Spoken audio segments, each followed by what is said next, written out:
Welcome back to my channel. Hope you're having a great time of life. So today I thought I would do a video to help you bounce back from a situation if you're stuck in a rut kind of a thing. These are just some tips and tricks that I've used and I use currently whenever I kind of hit a rough patch in life. I kind of use these for any kind of situation that makes me kind of feel like I'm taking a step back instead of a step forward.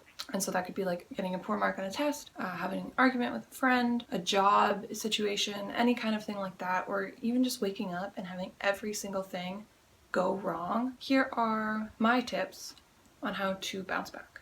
So the first one is, if you are currently in the situation that's going poorly, I count. And usually I don't count from 1 to 100, I count backwards. I count from 100 to 1. And this just gives me a second to breathe. It's like just counting refocuses my brain, helps reboot me. By the end of it, I tend to feel a lot more calmer just because it's given myself a chance to focus on something else for like however long it takes you to count, and then I can just breathe again. If I find that counting from 100 to 1 is too easy or it's going too quickly, I'll switch it up and I'll count in another language. My second tip is to let yourself wallow. Just take it in, give yourself however long you need, whether it's like 5 minutes, 10 minutes, half a day, a full day, to be upset about it, to be angry about it, to feel however you're feeling. Just acknowledge that's how you're feeling. But the important thing is to set yourself that time limit. So this can be really difficult depending on the situation, but if it is just something that's terribly gone wrong, everything's the worst, give yourself 10 minutes after you feel poorly about it, to feel like crap, and then stop. Give yourself the time, but then you need to stop the time and take a minute and regroup yourself. Some things to help you regroup, and what I use is usually I try to go outside, or at least open a window. If it's kind of like a gloomy day like it is today, that's okay. It's just kind of like I'll open a window, let the fresh air in. If it's super sunny, that tends to help kind of boost the mood.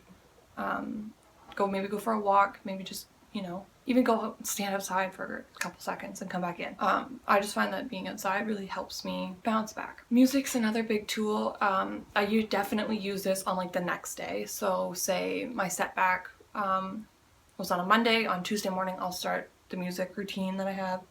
Usually I'll find just like a really happy playlist on Spotify or on Google Play Music, and I'll listen to that while I'm getting ready. I'll listen to like a more happy playlist, and I find that's really helpful. The biggest thing I do for myself is I need to distract myself. So if I find that I am getting really panicky or really anxious about what just happened, I have to distract myself.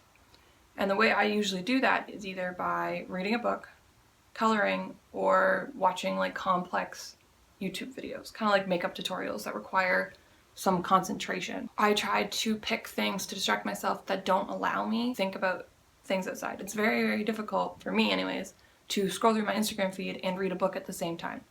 So that really helps to just kind of make the world outside disappear for a couple minutes. Coloring is also really great. Usually I can put like music on in the background and I'll color, and it just kind of, it brings your focus back to something. So going off that, another really big thing that I try to do is to put down my social media, which means I'll try to just set my phone aside. I'll turn it off, or I'll flip it over, I'll put it on that silent mode. And it's just because I find it difficult when I'm going through a rough patch to see other people doing well on social media, even though that picture could be from 3 months ago or 2 days ago when they were having a great day and they could be in the same position as I am. I find that hard for myself, and it tends to make me feel worse.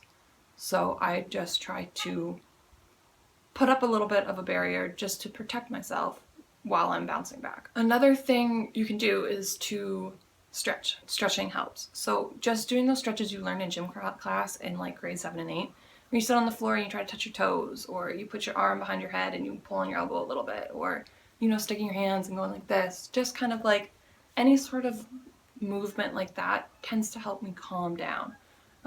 Sometimes all I need is to stand up, suck in my gut, and bend over and touch my toes. Another big one that I use is to talk it out. Depending on the situation, venting to a family member, a friend, your dog, the pillow, whoever, or writing it out in a journal or something can help. My big thing is I need someone to tell me when to stop venting. I have to put a time limit on my venting or I tend to spiral. So if you're venting, ask the person to stop you after 5 minutes, 10 minutes, depending on what the situation is. Just ask them to stop you, or set a timer for yourself. So you're writing in a journal, angry, set 5 minutes, move forward after. One more tip for you is to treat yourself. Whether, depending on, again, this all depends on the situation, how much you treat yourself. Sometimes for me, if it's been a really long, bad day, I'll kind of have like a spot night. That way, like pamper yourself just a little bit. You can also, usually for me, if it's like a smaller situation, I'll eat some chocolate. You know, it's kind of like, you just eat, you know, or eat your favorite meal if you have that option. Make some pasta if you're craving it. Take the time to make yourself something that you like and to treat yourself to it. Whether that means you sit down and you watch 3 hours of Lord of the Rings because that's what you like to do that. Just doing something nice for yourself can help boost mood. And my last and final tip is to breathe. If you just keep breathing, you will get through it. You will continue to survive. If you can't do anything else, just sit there and breathe. Anyways, those are 10 of my tips and tricks to help myself bounce back, and I really hope that if you are in a similar situation, maybe these can help you. Don't forget to subscribe, give this video a thumbs up, and thank you so much for watching.